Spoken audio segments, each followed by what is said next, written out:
step yang digunakan adalah 1-30 menit tergantung pada resolusi spasial. Semakin tinggi resolusi spasialnya, berarti dia semakin detail ya. Semakin detail. Maka time step-nya juga makin tinggi ya. Makin tinggi ini maksudnya adalah 1 nih ya. Kalau 30 menit ini rendah ya. Resolusi dalam bahasa resolusi ya. Resolusi kan artinya kan apa ya? Ya skalanya ya. Kalau gambar kan skala yang tinggi kan semakin dikit ya. 1:5 kan lebih tinggi daripada 1:1.000.000 gitu. Kalau skala. Jadi time step gitu ya. Jangan lupa tuh ya. Semakin tinggi resolusi spasial, maka resolusi waktunya harus semakin tinggi. Semakin rendah, maka resolusi waktunya harus semakin rendah. Jadi nanti ke depannya di masa depan kalau resolusinya itu 1x1 meter, maka time step-nya itu beberapa detik perubahannya. Gitu ya. Dengan sendirinya begitu ya. Kemudian dalam weather forecast ya, dalam perakiraan cuaca ya atau memprediksi cuaca ya, itu kondisi awal atau initial condition itu sangat penting ya. Sangat penting untuk dibuat seperti keadaan nyatanya. Untuk itu memerlukan data observasi ya. Gitu ya. Tapi untuk climate prediction ya ini beda ya. Kalau weather itu forecast. Forecast itu dia memprediksi tapi jangka pendek forecast. Kalau climate berarti prediction ya, bukan climate forecast ya. Kecuali ECMWF tuh. ECMWF tuh European Commissions European Climate apa ya? ECMWF apa ya? Ada middle-nya gitu ya. ECMWF. Nah, ini European Center for Medium Range Weather Forecast. Nah, weather pasti forecast. Kalau climate, prediction. Kalau pada prediksi iklim ya, pemodelan prediksi iklim itu kondisi awal dipilih secara arbitrer ya, atau dia secara berubah-ubah ya maksudnya ya. Arbitrer itu berubah-ubah. Dan tidak relevan untuk menentukan respon terhadap forcing iklim. Tetapi karena sifat chaos dari sistem iklim menyebabkan ketidakpastian yang tidak dapat dikurangi dan harus dikuantifikasi. Maksudnya apa? Maksudnya adalah dalam pemodelan iklim kita memasukkan semua jenis initial condition. Ya, jadi bukannya mengharapkan sesuatu respon yang sama dengan kenyataan, tidak ya. Justru ini kita mengharapkan hal yang tidak nyata dalam prediksi iklim. Secara filosofis gitu. Kenapa nggak nyata? Karena adanya sifat chaos tadi yang bisa terjadi kapan saja. Artinya kalau misalnya prediksinya nanti menghasilkan banjir, banjirnya segimana? Kalau prediksinya menghasilkan kering, keringnya segimana? Prediksinya menghasilkan curah hujan yang tinggi, tingginya segimana? Curah hujan yang sedikit, sedikitnya segimana? Prediksi iklimnya suhunya naik, naiknya sebesar apa?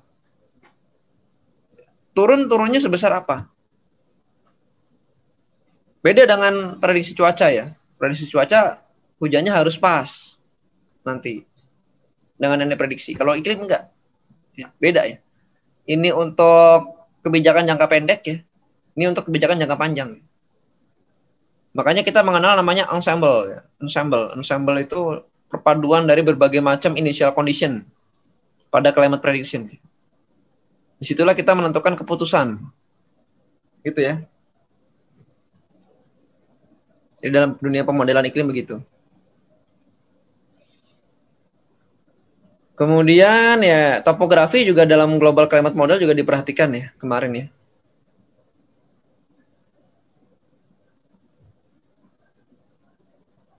Kemudian ini adalah apa namanya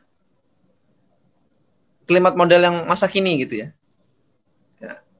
Jadi banyak yang disimulasikan ya, berupa iklim ya, unsur iklim dan unsur komposisi atmosfer ya, unsur kimianya ya, dari karbon, unsur sulfat aerosol ya, ini semua kan kimianya ya.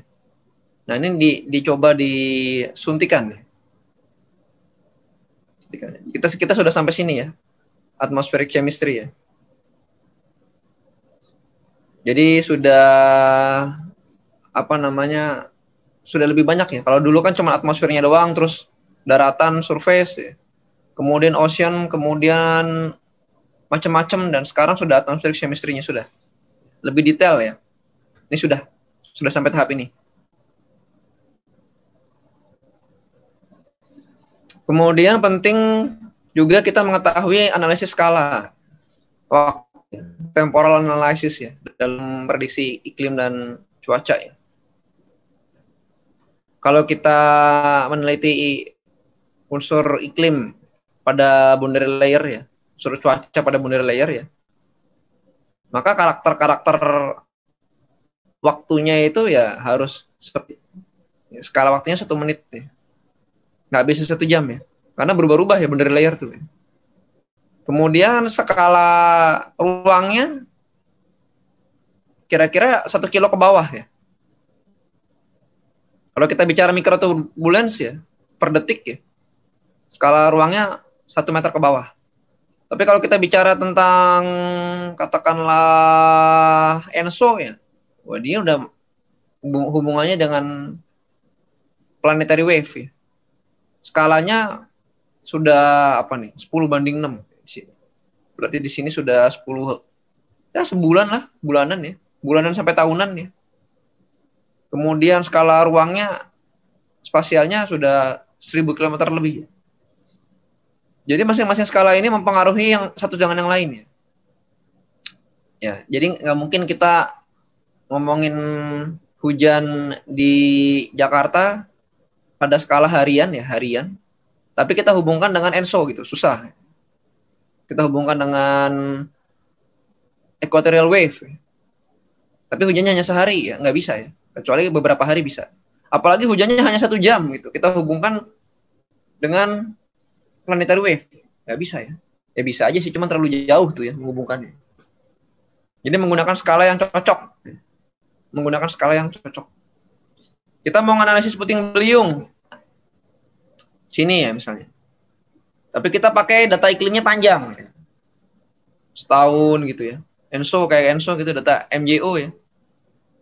Itu nggak pas gitu. Harusnya pakai data labilitas udara saat itu ya. Skala ruangnya diperhatikan, skala waktunya juga diperhatikan.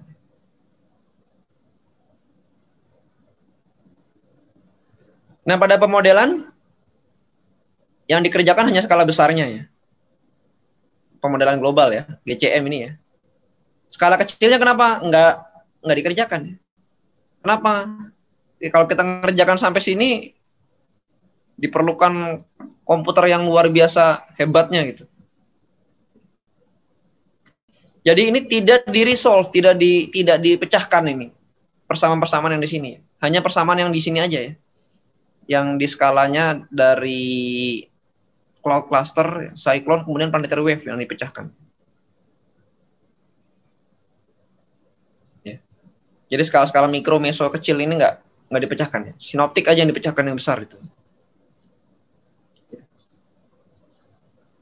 Tapi ini tidak dibikin persamaan, tapi dibuat sebuah asumsi-asumsi ya.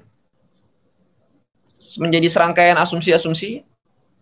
Kita ganti menjadi perwakilan daripada itu yang mewakili ya. Mewakili dari beberapa kondisi ini. Yang disebut namanya adalah parametrisasi ya. Parametrisasi. Ya.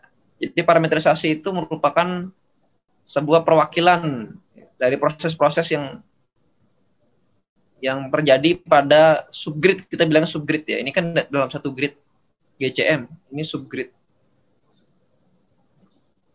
Gitu ya.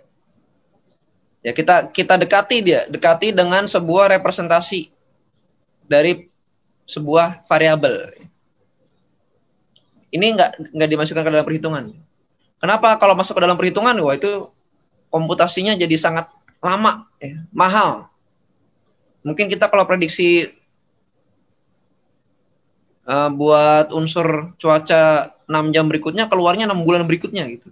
Kalau kita masukkan semua. Akan sia-sia kan? Kan harus berpacu dengan waktu kita.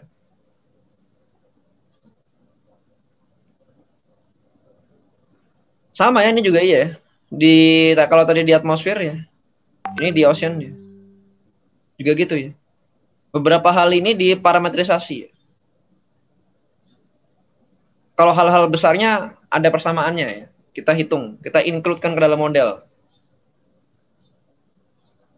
Ya, jadi dalam beberapa dekade terakhir itu ya, yang pertama adalah resolusi spasialnya makin tinggi.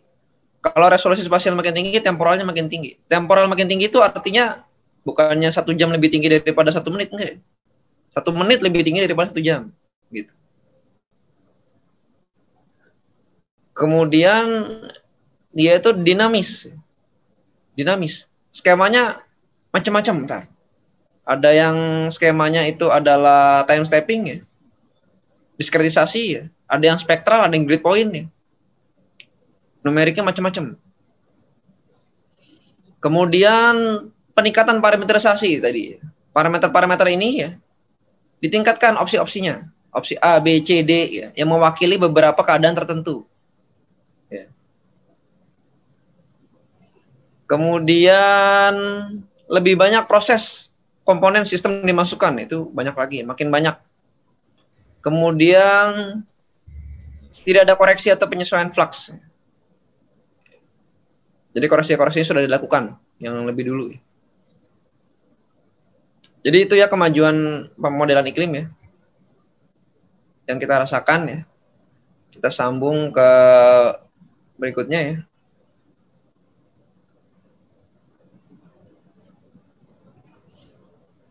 Jadi pada pertemuan 2 ini ya, nah ini ada persamaan dasar dari GCM ya.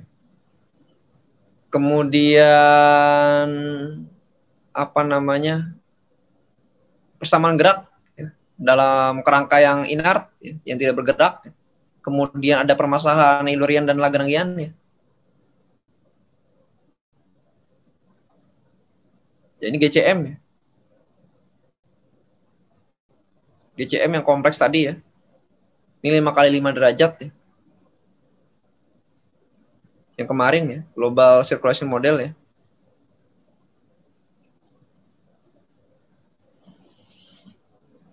Oke, jadi persamaannya apa saja isinya? Persamaan dasarnya adalah persamaan Newton ya, hukum Newton kedua ya. F sama dengan M kali A ya. Jadi gaya adalah massa kali dengan percepatan. Atau percepatan adalah gaya dibagi massa. Atau ya, karena percepatan itu ya, itu adalah perubahan dari kecepatan. Bisa juga perubahan kecepatan dibagi dengan waktu ya, untuk A-nya ini ya. Oke ya, jadi itulah persamaan dasarnya ya, yang paling dasar ya. Oke, kemudian beberapa gaya yang ada dalam atmosfer dan laut, ya, gaya gravitasi pasti ada dia. Kemudian gaya gradien tekanan.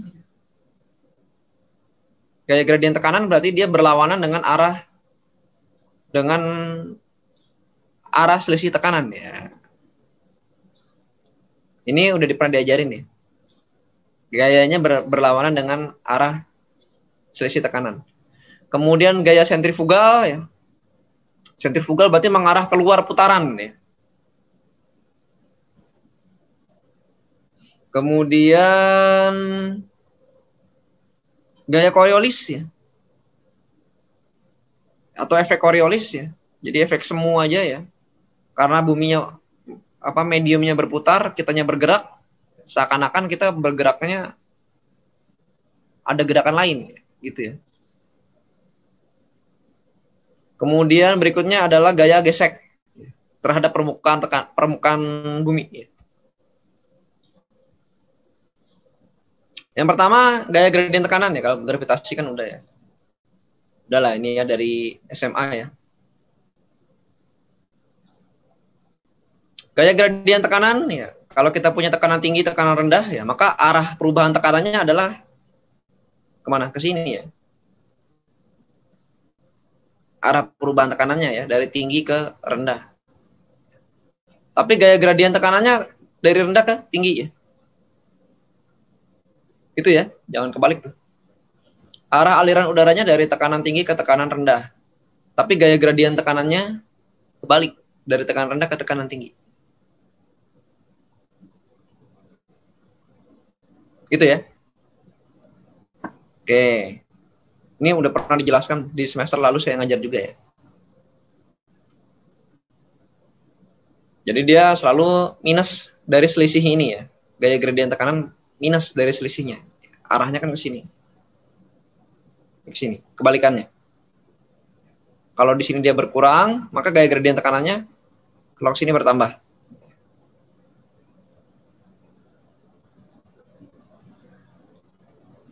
Oke, kemudian gaya gradien tekanan ya. Tadi pressure gradien, ini gaya gradien tekanan. F sama dengan min V dikalikan dengan perubahan tekanan. Sorry ya, tadi gradien tekanan ya. Gradien tekanannya ke sini, maka gaya gradien tekanannya adalah ke sini. Gayanya. Force-nya ke sini. Tarikannya ke sini. Dia berlawanan dengan arah selisih tekanannya ya. Selisih tekanannya kemari, gaya tekanannya kemari. Kebalik tadi.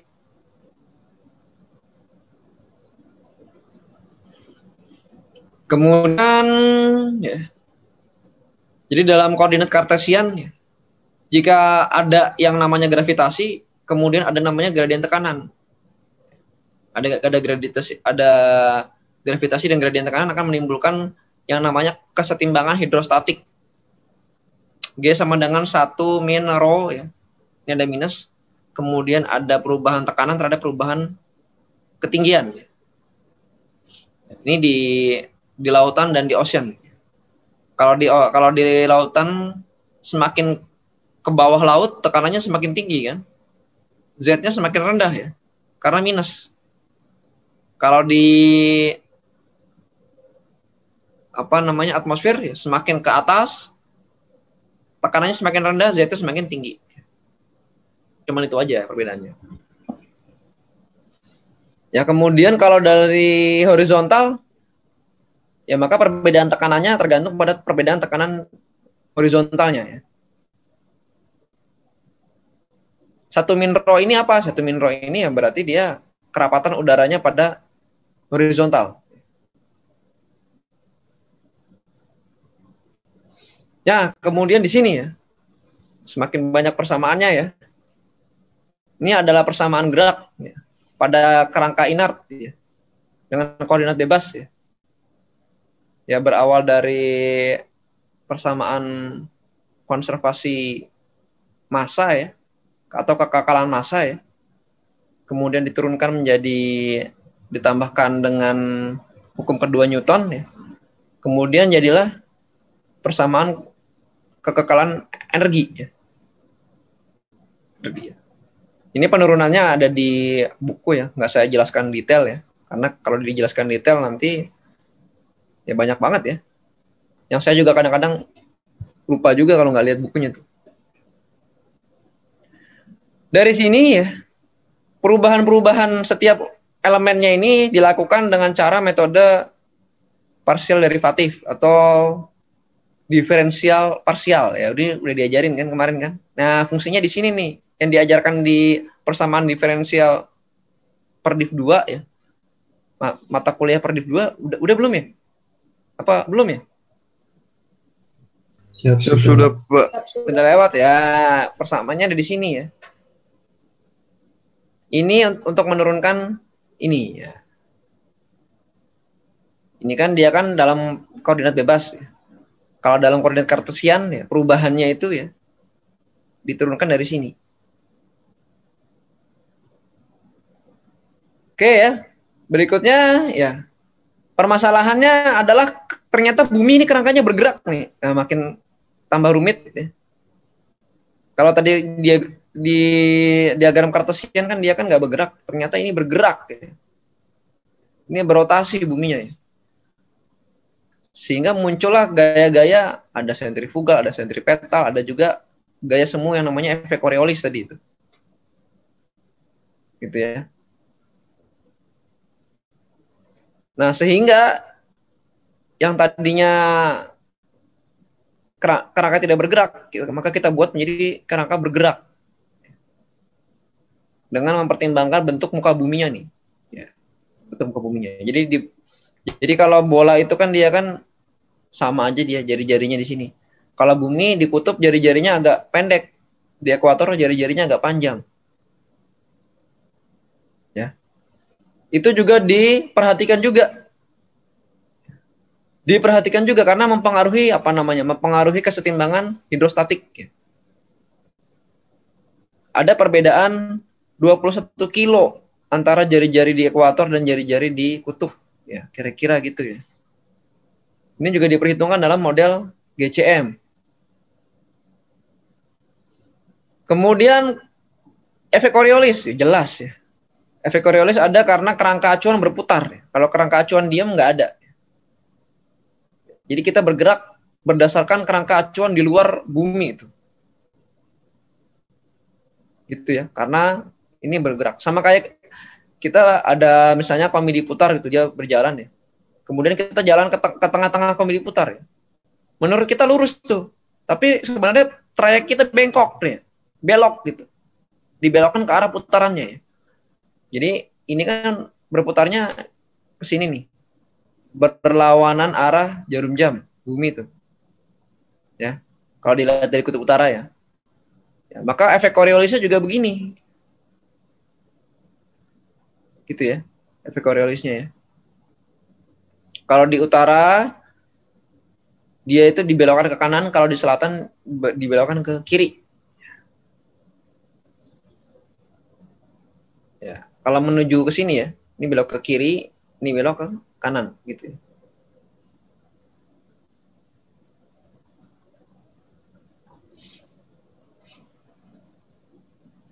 Ya ini tandanya bumi kita bulat karena ada efek Coriolis ya. Kalau bumi kita datar nggak ada efek Coriolis itu. Ini harusnya sama gerakannya dengan ini ya.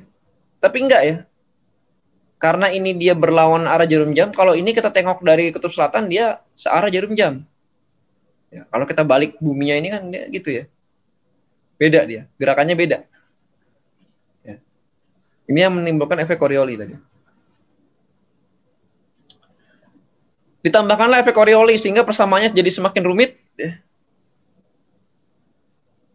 Jadi semakin rumit ya karena ada faktor sentrifugal, ya, gaya sentrifugal. Ya.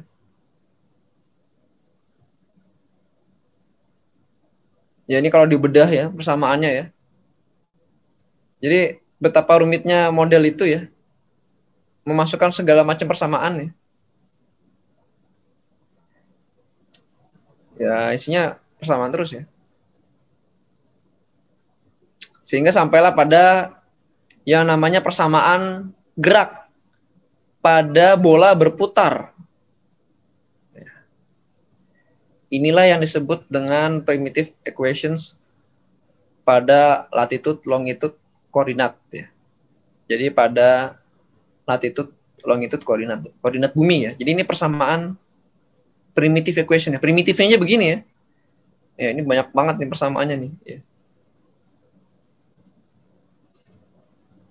Ya, yang pertama itu tidak ada derivatif waktu ya. Kemudian konservasi massa atau kekekalan massa. Kemudian memasukkan temperatur ya. Jadilah kekekalan energi ya. Kemudian diturunkan ya, karena ada kita memasukkan perubahan terhadap lintang dan bujur ya. Dengan menggunakan metode parsial derivatif. Itu ya. Jadi persamaan ini ada di dalam GCM kalau kita bedah. Persamaan ini ada. Yang membuat suhunya berubah-ubah, temperatur berubah-ubah terhadap waktu ya ini persamaan ini ya. Dalam sebuah GCM. Dalam Global Circulation Model. Jadi ya, persamaan gerak pada sumbu bumi yang berputar ya, yang disebut dengan primitive equation tadi ya. Ya. Perbandingannya apa antara yang kerangkanya itu inert ya, tidak bergerak, dengan yang kerangkanya itu adalah koordinat x, y, z. Perbedaannya ya ada yang namanya hydrostatic balance atau kesetimbangan hidrostatik ya. Keseimbangan hidrostatik ini berarti ada pengaruhnya Z ketinggian. Z ini hubungannya dengan tekanan. Maka adalah yang introduce ya. Memunculkan koordinat lagi ya. Selain X, Y, latitude, longitude, tapi juga Z. Ya, yang namanya isobaric koordinat. Yaitu ya tekanan vertikal ya dan geopotensial head atau tinggi GPM ya, geopotensial ya, ketinggian geopotensial ya, itu menggantikan tekanan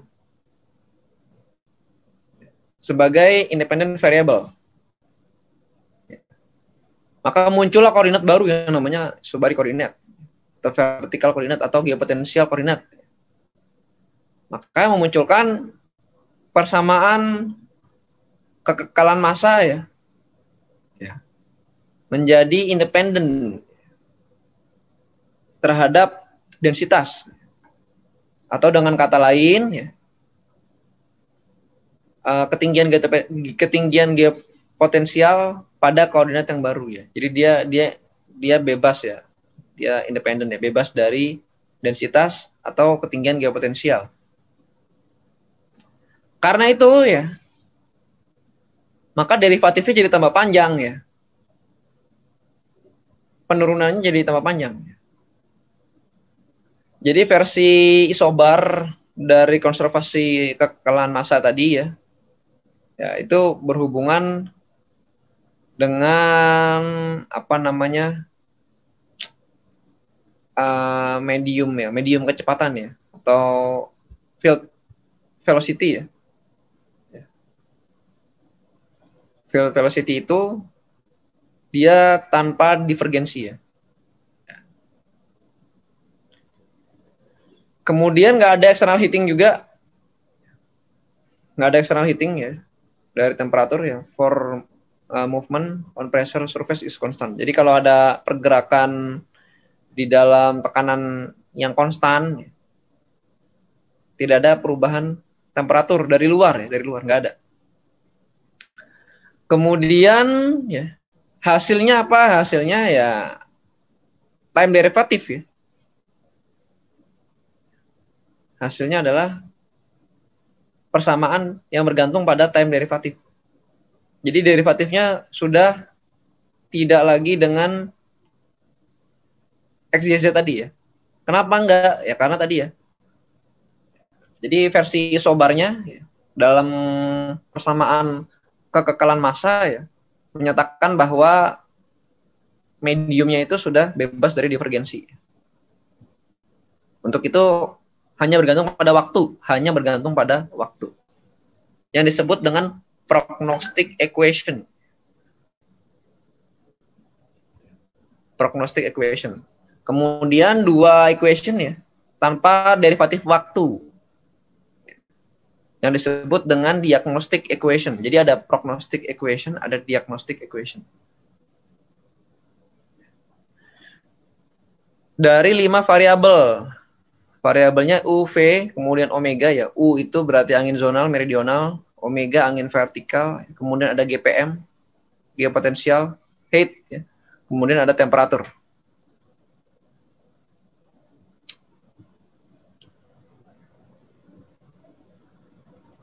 Nah ini equation of motion ya, yang menggunakan vortisitas dan divergensi daripada U sama V. Jadi vortisitas itu ya asalnya itu ya dari U sama V ya. Gitu ya. Kalau U itu perubahan terhadap X, U itu terhadap Y, V itu terhadap X.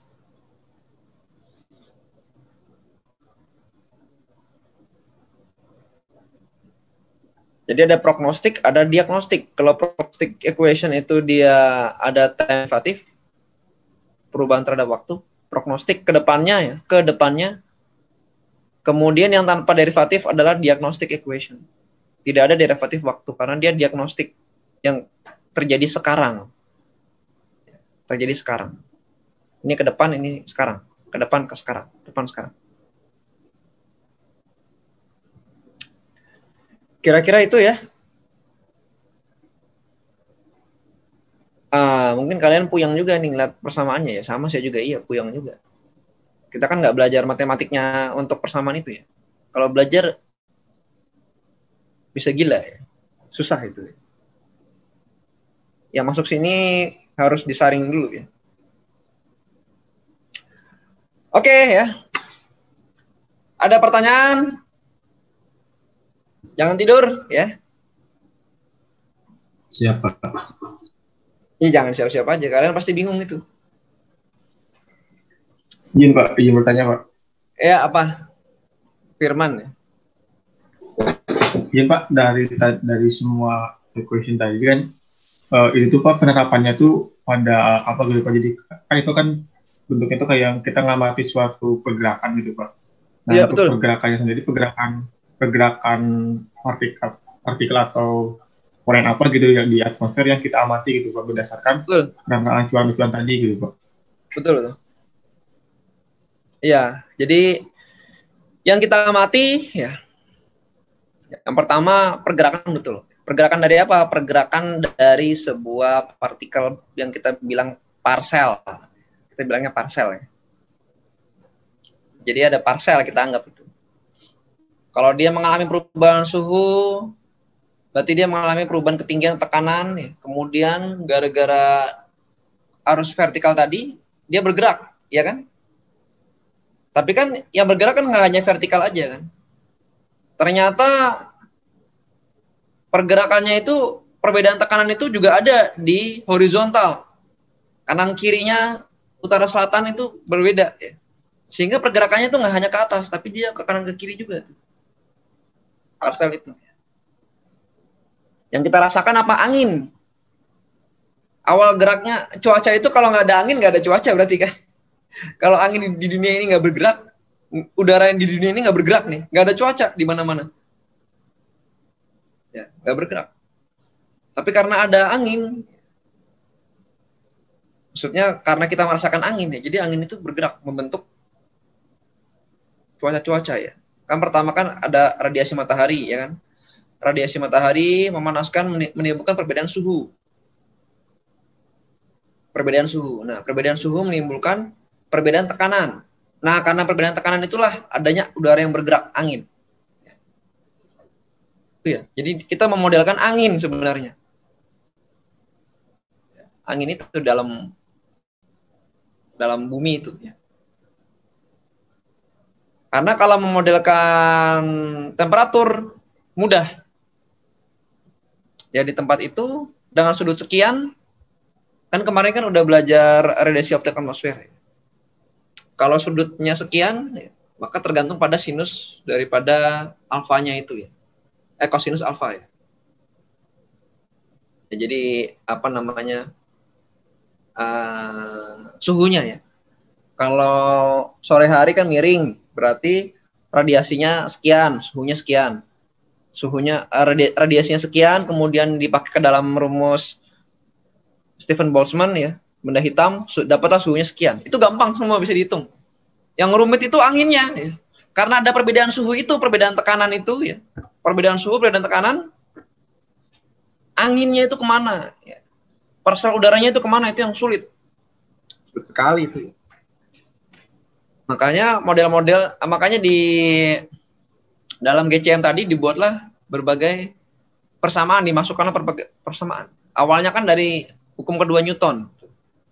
F sama dengan M kali A. Ada massa udara yang bergerak dari angin tadi. Menimbulkan F. Ada gayanya.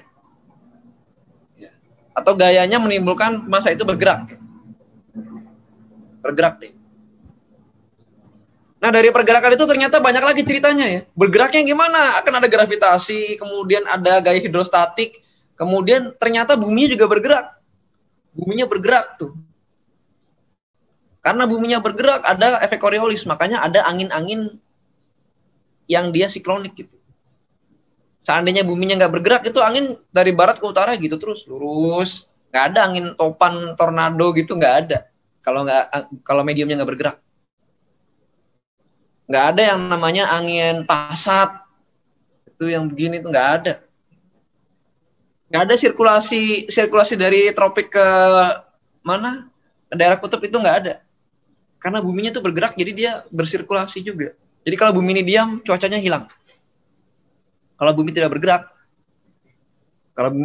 maka tidak ada cuaca gitu. Ya, itulah tanda-tanda kiamat itu mungkin. Buminya berhenti bergerak. Kalau bumi udah berhenti bergerak, maka yang panas akan panas, yang dingin tetap dingin. Gitu ya. Sehingga semakin banyak persamaan dikenalkan. Awalnya itu ke tingkat kerumitannya itu karena ada sesuatu yang bergerak tadi. Makanya disebut dengan equations of motions in atmosphere. Jadi persamaan gerak. Jadi kalau saya tampilkan lagi nih.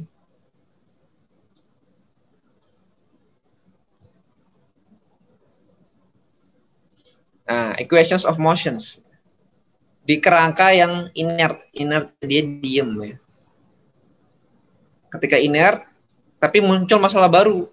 Ternyata dia bergerak kerangkanya tuh. Ya. Gitu ya. Ceritanya emang panjang banget. Ini belum sampai gaya gesek, nanti ada gaya geseknya juga ya. Ternyata nggak mudah. Di permukaan itu ada gaya gesek. Karena permukaan bumi nggak licin. Tapi kita nggak belajar sampai situ ya. Yang penting kita mengenal model aja, bahwa dalam model itu ada itu gitu. Jadi itu bukan simsalabim magic box keluar ada angkanya, enggak ya. Bukan random, enggak. Di dalamnya itu ada persamaan-persamaan itu. Gitu. Jadi kalian sudah kebayang lah model itulah. Jadi kok bisa model itu ngeluarin angin begini-begini kok bisa gitu. Jadi itu bukan data yang diinterpolasi, enggak semudah itu ya. Model itu bukan data yang pengamatan kita interpolasi pakai ArcGIS gitu, enggak. Tidak kayak gitu ya. Enggak sesimpel itu. Ya, itu sangat kompleks. Perubahannya kompleks, 3 dimensi dia. 3 dimensi dengan kerangka yang bergerak tadi ya. Ditambah lagi yang baru-baru ini memasukkan unsur kimia, menyuntikkan unsur kimia. Ada unsur kimianya juga dalam atmosfer. Oke, kira-kira itu. Firman, bagus juga pertanyaannya. Silakan. Terima kasih. Yuk.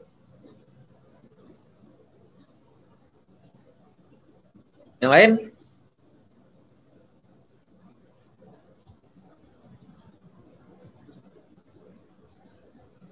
Asma ada nggak Asma? Ada nggak Asma? Siap, ada Pak. Ada ya? Mohon izin Pak, izin bertanya. Iya, Yazid, gimana Zid? Izin Pak. Kamu dekat? Gimana? Mohon izin Pak, untuk penjelasan terkait geopotensial itu apa sih Pak? Mohon penjelasannya lebih lanjut Pak. Siap, terima kasih Pak. Oke.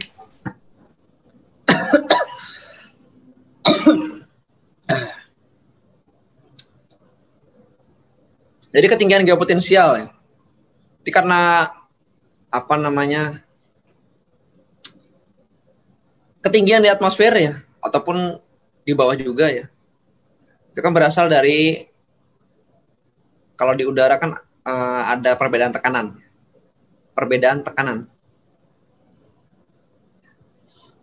Geopotensial ya. Itu dia karena adanya perbedaan tekanan yang terstratifikasi, terbagi-bagi itu ya. Kalau seandainya nggak ada perbedaan tekanan, nggak ada gravitasi, maka selesai, nggak ada gaya geopotensial. Ya, saya sambil bukain dulu nih penjelasannya.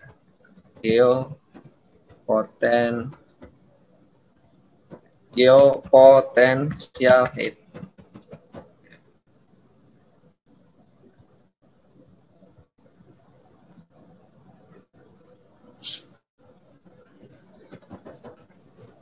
Bukannya udah ada di atmosferik dinamik apa namanya? Atmosferik dinamik itu apa? Apa sih? Meteorologi dinamis belum ya? Belum dijelasin ya? Oke. Pak, sudah cuma masih belum tahu Ya. apa namanya pengertian sederhananya gitu, Pak. Ya, jadi intinya itu adalah ukuran ketinggian ya. Ukuran ketinggian. Ya. Di bumi. Ya, di bumi atau di planet. Ya. Jadi ukurannya itu dari permukaan laut itu ya. Ke atas.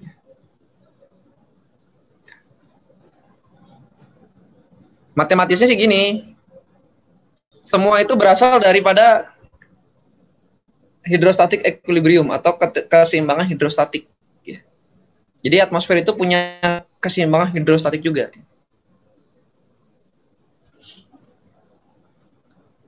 Maka Z atau ketinggian itu adalah minus daripada geopotensial head dikurang dengan geopotensial di 0. Ini di permukaan laut dibagi dengan G, gravitasi. Jadi memasukkan gravitasi ke dalam perhitungan koordinat vertikal. Itu ya. Nah, definisinya nih. Jadi ya, akselerasi karena gravitasi, kemudian ini adalah latitude berarti bujur ya. Bujur. Kemudian Z adalah latitude lintang ya. Latitude longitude ya, lintang. Kemudian Z adalah geometric elevation. Ini ketinggian geometrik, ketinggian yang diukur pakai meter itu kilometer. Jadi geopotensial adalah energi gravitasi per unit massa pada ketinggian H. Ya, itu ya. Lengkapnya ya. Energi potensi gravitasi per unit massa pada ketinggian H. Kalau kita di atas permukaan laut, GPM kita berapa? 0. 0. Kenapa 0? Karena Z-nya 0. Atau hanya 0. Pada keadaan yang namanya hidrostatik equilibrium. Kita 0 di permukaan laut nih. Permukaan laut ya. Kita naik gunung. Makin lama makin apa? Makin tinggi. Kenapa makin tinggi? Karena kita punya Z. Z-nya ada, H-nya ada tuh. Jadi kalau kita terjun dari gunung, kita akan ke bawah. Gitu ya. Jadi potensialnya gitu ya. Potensial gravitasinya gitu. Kita makin tinggi juga GPM-nya, geopotensialnya. Karena kita kan dilempar ke bawah. Jadi karena ada gravitasi itu. Ini beda nggak dengan tekanan? Beda. Kalau kita ngukur pakai tekanan, bedanya apa? Bedanya tadi yang saya bilang, bumi itu nggak bulat. Bumi itu beda-beda, dia ada yang bagian tinggi, ada yang bagian rendah, sehingga medan gravitasinya juga beda dia. Ya. Makanya di sini kita memasukkan geopotensial. Ya. Medan gravitasinya beda ya. Di gravitasi di ekuator dan gravitasi di mana kutub kan berbeda dia. Berbeda. Ya. Beda nggak dengan ketinggian biasa pakai meter? Beda. Karena ternyata tekanannya juga beda. Di suatu tempat yang ketinggiannya sama dari permukaan laut, tekanannya berbeda. Itu menghasilkan geopotensial yang berbeda. Ya, jadi geopotensial itu adalah gabungan antara apa? Antara ketinggian, antara gravitasi, dan antara tekanan. Gitu ya. Kira-kira gitu penjelasannya. Dalam meteorologi selalu digunakan ya. Selalu digunakan. Dengan analisis geopotensial ya. Nih. Apalagi di dalam jurusan meteo ya pasti akan baca peta GPM ya. Kita akan baca peta GPM. Dengan baca peta GPM ini kita bisa mengetahui di mana ada trough ya, atau trough itu palung ya. Palung tekanan, di mana ada ridge, punggung tekanan ya. Itu di jurusan meteorologi sangat didetailkan sekali, sangat detail. Kira-kira itu ya Zid ya. Kerangka yang kita pakai yang mana ya? Kerangka GPM. Ya. Sangat rumit ya. Sangat rumit sih. Makanya nanti kalau ngeluarin dari model itu, dari model GCM, kalian kan ngisinya kan 800 milibar gitu kan? 700 milibar, ketinggian 700, ketinggian 800, ketinggian 600, gitu. Nggak ada ketinggian 10.000 meter, nggak ada. Pasti adanya ketinggian itu. Kalian bayangkan ketinggian 600 itu tidak sama di semua tempat, nggak ada. Jadi kadang-kadang ketinggian 600 itu agak ke bawah, kadang-kadang agak ke atas, kadang-kadang gini gitu. Kenapa bisa begitu? Karena GPM-nya beda-beda. Kalau pada tekanan rendah, ketinggian 600 di mana? Di bawah dia letaknya. Kalau pada tekanan tinggi, di atas. Gitu ya.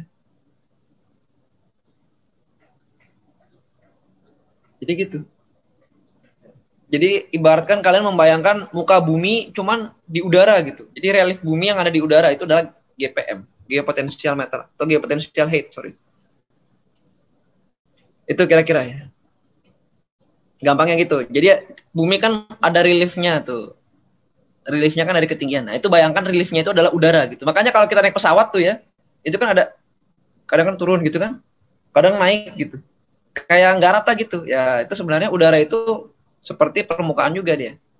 Tidak rata. Kalau rata beres. GPM itu sama dengan ketinggian, beres. Geopotential height sama dengan ketinggian, beres. Perbedaannya tidak rata ya. Di udara itu nggak rata, jadi beda-beda. Itulah jawabannya kira-kira, Yazid. Bagus. Ya, terima kasih. Kemudian Fiona, ada nggak Fiona? Ada ya? Siapa Ada nggak? Ada ya? Siapa ada, Pak? Hilmi. Hilmi ada nggak? Siapa ada, Pak? Ada ya? Oh. Kemudian Lutfi ada nggak? Siap, ada Pak. Oh, ada ya? Oke. Rohmat? Siap, hadir, Pak. Ada. Tegar? Siap, hadir Pak. Oke. Yazid ada, oke.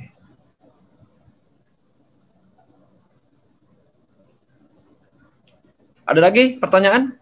Ya, jadi kalian harus memahami model itu dalamnya apa. Gitu. Bukan simsalabim keluar angka. Tidak. Jadi model itu bukan sebuah data real, bukan. Dalam GCM ya, Global Climate Model. Isinya persamaan ternyata. Datanya ada nggak? Nggak ada datanya. Yang ada data ketinggian ada. Gitu. Radiasi matahari ada. Namanya forcing data. Forcing itu dia nggak berubah dia datanya, itu aja. Nanti kalau saat reanalisis, ntar kita membahas di pertemuan berikutnya ya. Ada namanya reanalisis. Reanalisis itu sudah ada modelnya, kemudian ada datanya, kemudian kita gabungkan, kita asimilasi, menghasilkan output baru, namanya reanalisis. Beda lagi, itu berbeda lagi. Ini model yang benar-benar model tok ya. Gitu ya.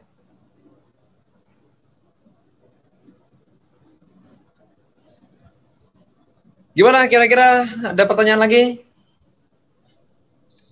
Izin Pak, ada Pak. Oh iya, Trai, gimana?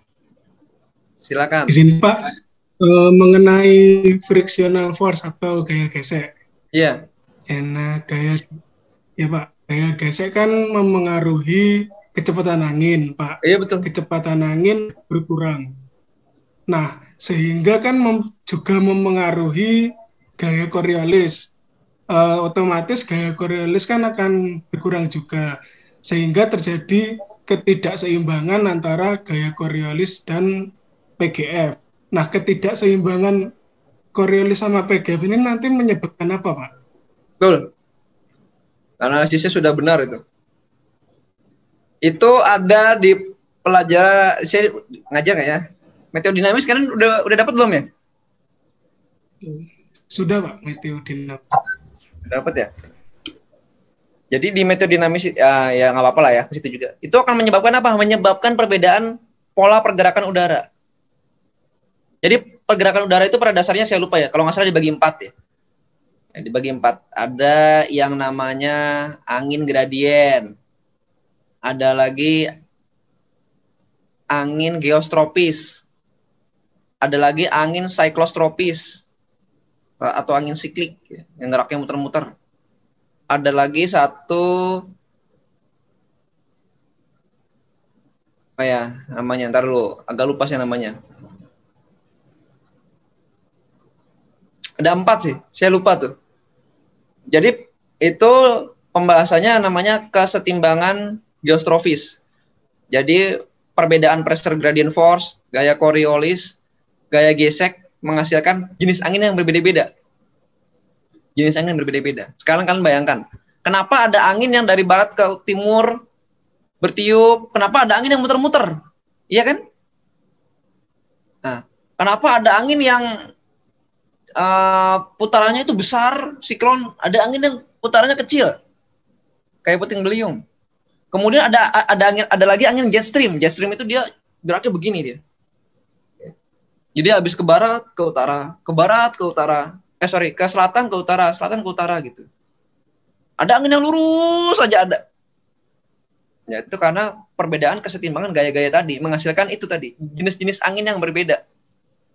Makanya angin di bumi itu nggak sama, nggak siklon semua kan, nggak mungkin siklon semua. Ada yang lurus.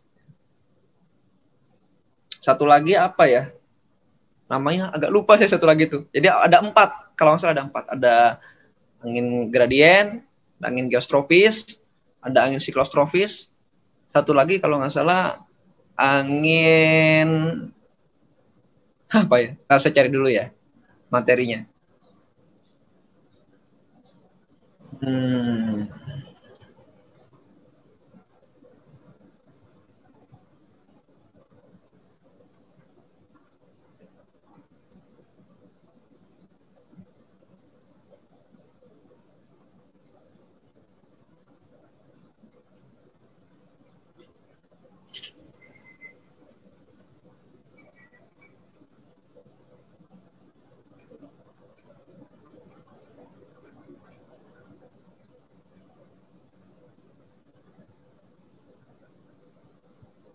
Ya ini ya. Di mata kuliah dinamika atmosfer atau meteorologi dinamis. Bisa kelihatan ya? Ada beberapa, ini namanya kesetimbangan apa tadi? Saya lupa tadi ngomong apa ya. Gaya gradien tekanan ya. Yang pertama angin geostropis tuh. Nah, di sini kan komponennya ada 3 nih. Ada kecepatan, ada Coriolis, kemudian ada pressure gradient force. Persamaannya ada 3 suku juga. Suku pertama, suku kedua, suku ketiga. Ada suku keempat, namanya gaya friksi. Jadi menimbulkan angin geostropik. Ini angin geostropik nih. Kalau kalian bisa lihat anginnya nih, ya. Dia arahnya adalah lurus, sejajar dengan isobar. Ini isobar, dia anginnya lurus ini. Angin geostropis. Kemudian ada lagi 4 tipe angin. Nah ini nih, ada 4 tipe angin ya. Angin geostropis, angin siklostropis. Siklostropis itu yang muter-muter tuh. Yang muter-muter, siklon. Satu lagi, ini arus inersial ya. Inertial flow. Inertial flow itu kalau nggak ada pressure gradient force, nggak ada, nyaris 0. Kemudian ada angin gradien. Ya, angin gradien itu ada 3 keseimbangan. Keseimbangan antara kesetimbangan pressure gradient force, kesetimbangan gaya Coriolis, dan kesetimbangan gaya C itu apa ya? Saya lupa ya. Apa ya C di sini ya? Nggak lupa ya.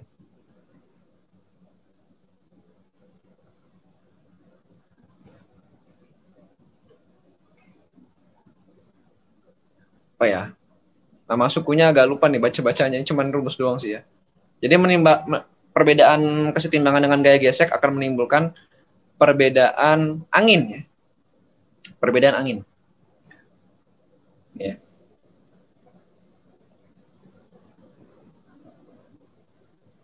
Ya, itulah kenapa ada tornado ya. Ada angin gradien, ada angin inersial ya. Ya nggak apa-apa ya. Kita tahu nggak apa-apa. Jadi tahu lebih banyak tahunya. Ini contoh-contoh di pelajarannya aja namanya di sini apa nih namanya? Ini atmospheric dynamic nih ya. Dinamika atmosfer ya, atau meteodinamis lah. Tadi ya, menimbulkan itu. Perbedaan itu ya. Perbedaan dari jenis angin. Tergantung mana yang paling kuat. Oke, ya. Ada lagi? Silakan kalau ada pertanyaan lagi, bebas kok ya tentang pemodelan ya. Saya nggak bisa menjelaskan setiap persamaan yang ada di situ. Kenapa ya? Karena saya juga nggak tahu juga itu. Susah itu ya. Nggak mampu saya jelasin setiap persamaan itu. Dan menurut saya juga akan sia-sia juga kalau saya jelasin semuanya A sampai Z gitu. Itu karena kita harus memodelkan, menggunakan model, mengerti model. Kalau yang lain itu terbatas hanya tahu modelnya aja ya. Dia nggak pernah lihat modelnya ya. Teman-teman saya yang lain itu juga model-model itu nggak paham juga dia.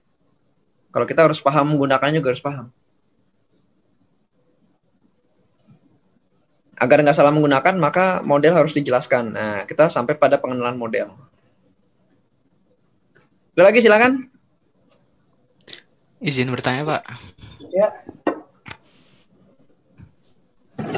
Gimana? Apa tadi yang nanya? Izin Pak di Harasta Pak. Harasta gimana? Izin Pak, di slide-slide awal itu kan dijelaskan Pak, pemodelan iklim itu memilih variabel dengan kondisi awal berdasarkan arbitrer Pak. Apakah mayoritas tujuan utama pemodelan iklim ini adalah untuk mencari bagaimana kondisi terburuk di kedepannya? Atau seperti apa Pak? Betul, jadi sudah menangkap ya. Saya mau gambar dulu ya. Saya cari alat gambar dulu. Nah, kalau kita bicara iklim kan kita kan nggak bicara sehari 2 hari, sebulan 2 bulan ya. Kita pasti bicara bertahun-tahun ya. Bentar.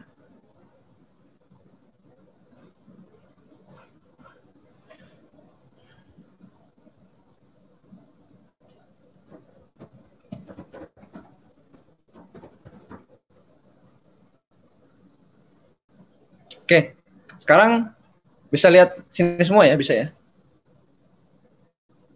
Sekarang begini ya. Sekarang begini. Kita punya kondisi awal misalnya. Katakanlah suhu sekarang adalah suhu sekarang adalah 32 derajat Celcius. Ini saya masukkan ke dalam sebuah model ya, persamaan ya. Ada sebuah fungsi persamaan ya. Kemudian saya mau lihat besok di jam sekarang.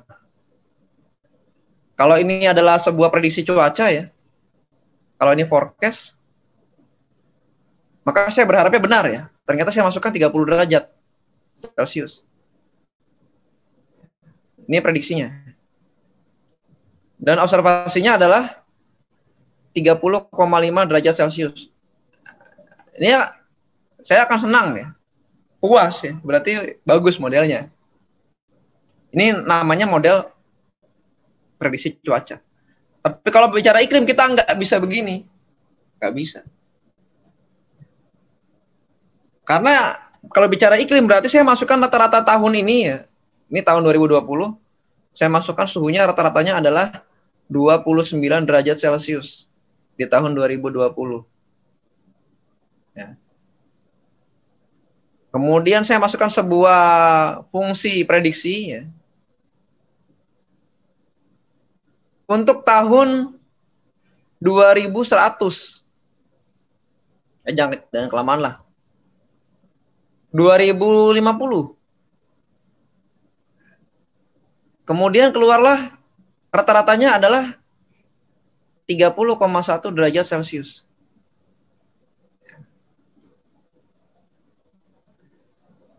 Karena fungsi prediksi itu bukan kita mau tahu 2050, jadi tidak seperti itu fungsinya. Kalau ini fungsinya adalah saya mau tahu suhu besok berapa gitu. Ya. Suhu besoknya berapa? Karena mungkin saya masih kalau saya teknisi pesawat, maka saya menyiapkan bahan bakar segala macam ya. Jadi keputusan ke arah sana yang dipersiapkan untuk besok. Tapi kalau 2050 enggak. 2050 saya sebagai seorang presiden katakanlah. Kalau suhu 30,1 2050 maka dampaknya apa saja? Ya. Kalau saya percaya bahwa ini model benar ya. Enak, kita nggak usah ngapa-ngapain lah, cuma berubahnya dikit doang gitu. Misalnya. Tapi masalahnya kita tahu bahwa dalam model iklim itu berlaku sifat namanya chaotic. Chaotic itu adalah perubahan yang sedikit akan membawa perubahan yang besar. Initial condition yang selisih sedikit akan membawa dampak yang besar di akhir nanti. Ya kadang dia benar, kadang dia salah. Karena ada sifat chaotic yang di sini nggak muncul, ya di sini nggak muncul, chaoticnya kecil, di sini chaoticnya besar. Ya. Maka saya harus bikin gimana kalau suhu sekarang saya bikin 30 derajat. Nah, gimana kalau sekarang suhunya saya bikin 25 derajat. Sehingga saya masukkan di F ini, ya, di fungsi ini, akan menghasilkan opsi-opsi. Oh, nanti bisa ke 32,2 derajat Celcius. Nanti bisa ke 27,2 derajat Celcius. Terus saya masukkan initial condition yang banyak. Sehingga akan muncul opsi-opsi.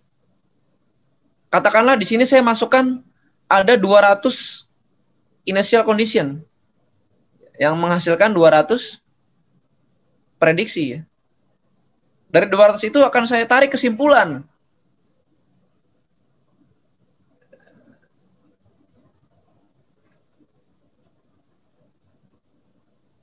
Akan saya tarik kesimpulan ya.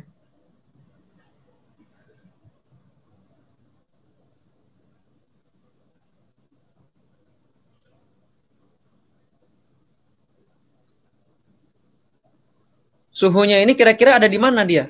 Kesepakatan modelnya tadi. Apakah di tengah? Apakah di atas? Apakah di bawah? Gitu. Kalau di atas resiko dia di bawahnya berapa? Kalau dia suhunya rendah, resiko tingginya berapa? Nah, itulah fungsi dari prediksi iklim. Jadi kita menerapkan strategi berdasarkan resiko. Jadi ada resikonya tuh. Gitu ya. Jadi makanya kalau kita bicara perubahan iklim itu selalu dikaitkan dengan policy ya, atau kebijakan. Ya.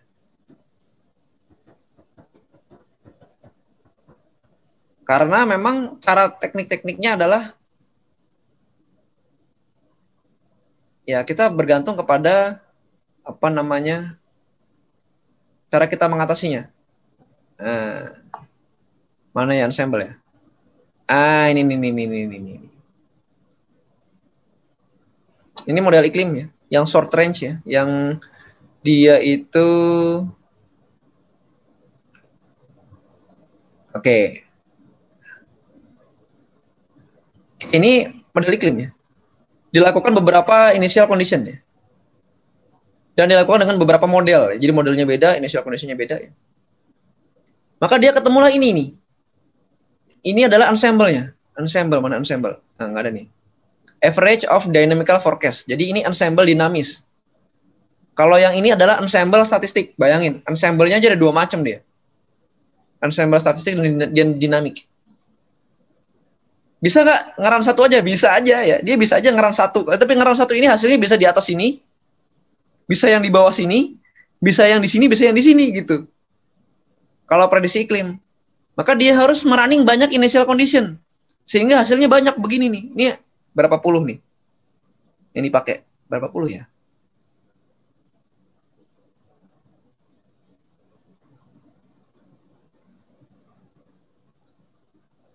Biasanya dicantumin membernya ada berapa, member ensemble-nya. Ini ada berapa membernya.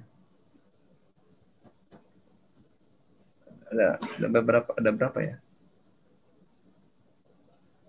Member, nggak ada member.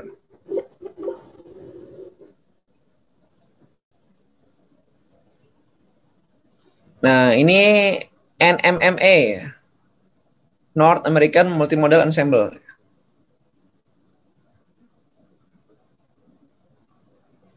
Dari berapa ya?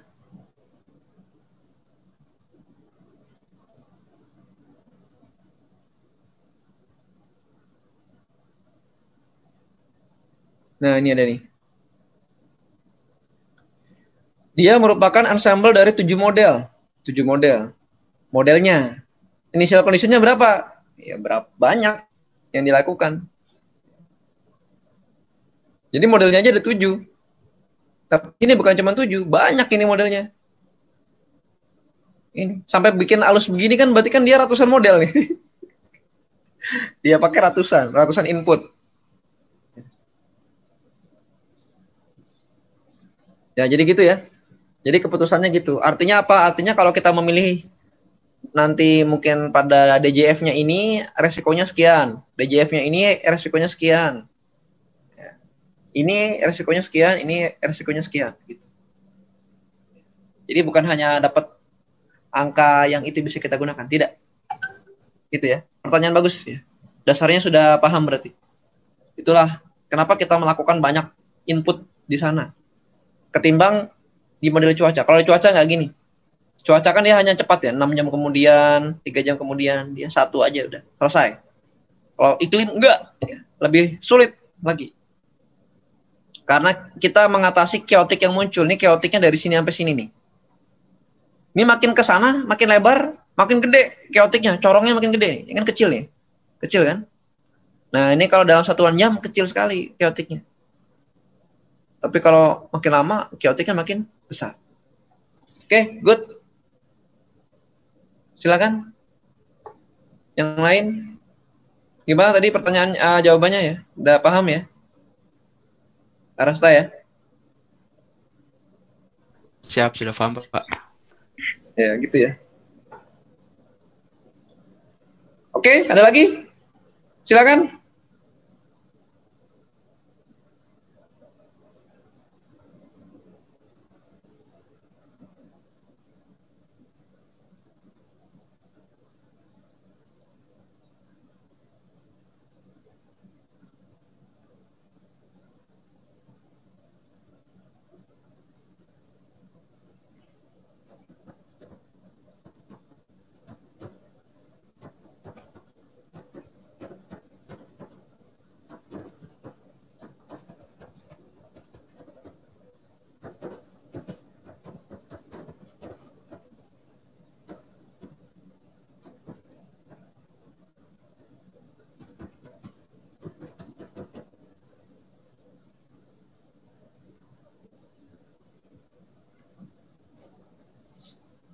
Silakan.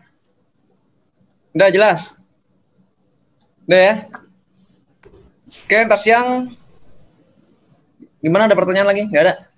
Jadi dia mau nanya tuh. Siap, cukup, Pak. Ya, ya udah ntar siang lagi. Saya udah install kemarin. Ubuntu-nya udah tak install semua. 3 ntar saya kasih kodenya aja. Kalian tentukan siapa sih catatannya di mana kemarin tuh ya. 3 orang yang mau nyoba install. Kita akan install bareng ya. Jadi ada 4 komputer yang akan kita install ya. Kita mulainya agak gasik aja ya. Jam 1.15 ya. Jam 13.15 kita coba mulai ya. Internetnya tolong yang kencang, ntar dipersiapkan siapa 3 orang. Kemarin udah ada namanya tuh, cuman catatan saya di mana kemarin? Di sini nggak ada.